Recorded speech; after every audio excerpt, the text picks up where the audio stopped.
Ahora los chicos, el barrio y la ciudad que queremos es un programa del Instituto Municipal para la Formación y el Aprendizaje a lo largo de toda la vida, dependiente de la Municipalidad de Villa María. ¿Cómo se organiza el programa? El programa Ahora los chicos, el barrio y la ciudad que queremos se articula a partir de un gabinete de niños conformado por él o la intendente y viceintendente de los niños.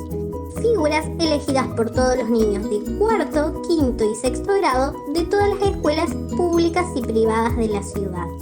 El gabinete se completa con niños y niñas que representan a los 5 consejos de niños distribuidos en distintas zonas de la ciudad y que también fueron elegidos por sus pares escolares. Cada consejo de niños reúne a participantes provenientes de las diferentes escuelas de su zona, que forman parte del programa. A través de la participación de los niños y niñas de cada consejo y de sus escuelas, el programa se extiende al resto de los niños y niñas de la ciudad.